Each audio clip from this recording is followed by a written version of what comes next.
Ash Koley, Bill DeChambeau.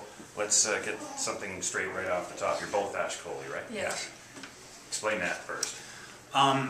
We've been working together for a very long time, and we'd been in the studio for 5 years and never really put the moniker together to a band name. And then when it got put forth to us to throw band names together, we started tossing stuff around.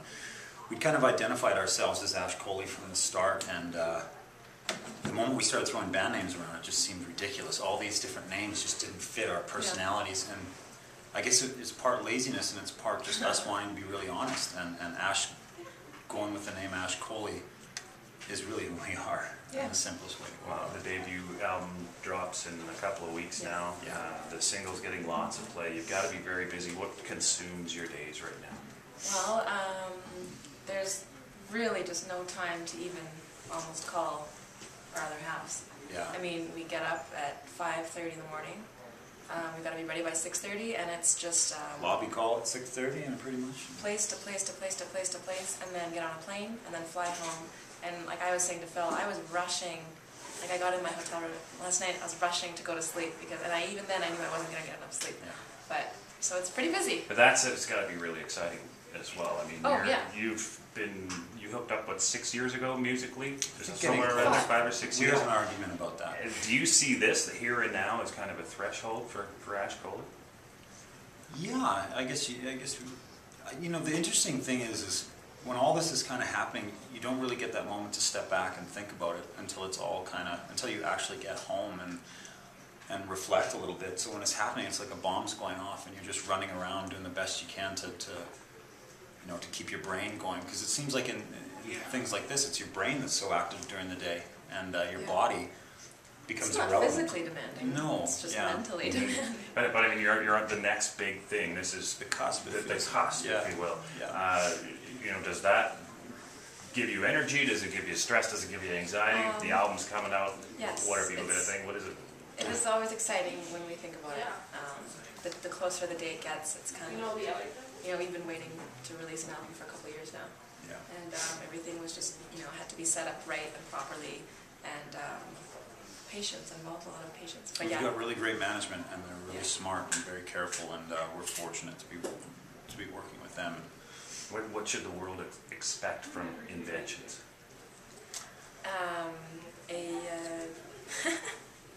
A cohesive record, that, I mean, we put the same energy in every single song on the record. We didn't look at it as a singles record where you have 2 singles or 3 singles and the rest is filler. We put no less effort in any of the songs. I mean, every one of them put our heart and soul in it.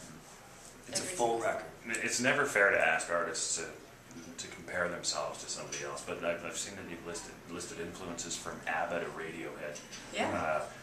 Where do you fall in that scale?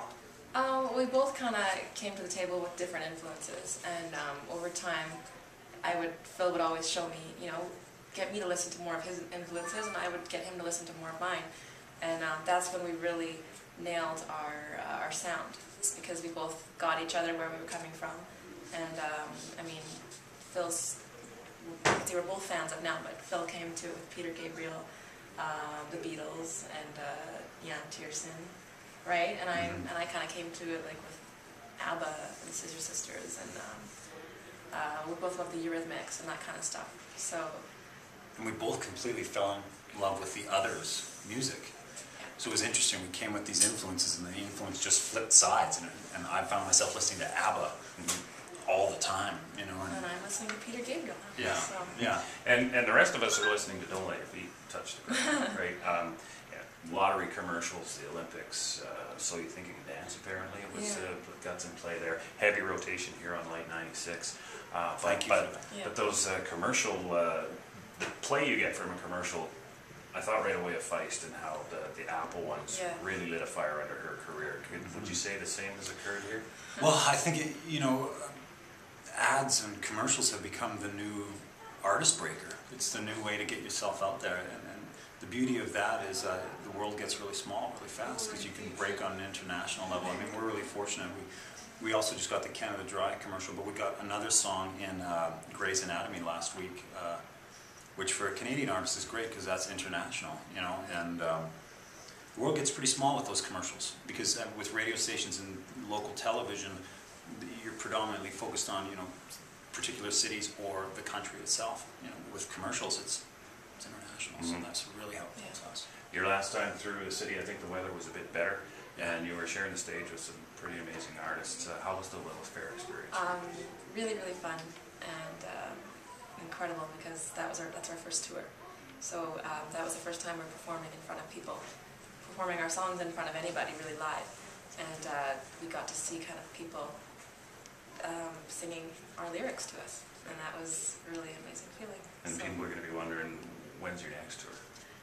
this fall, we're currently just awaiting what artist we're going to be opening for. We're going to be opening for,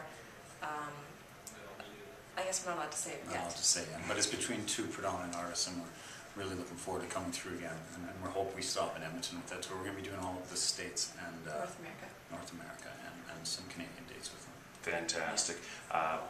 Plug the album for us. Give us the title, give us the date. It's October 5th, and it's Ash Koley Inventions, and 9 songs, and we love it. Fantastic. Ash Koley, Phil DeChambeau, thank you very much. Thank you, appreciate it.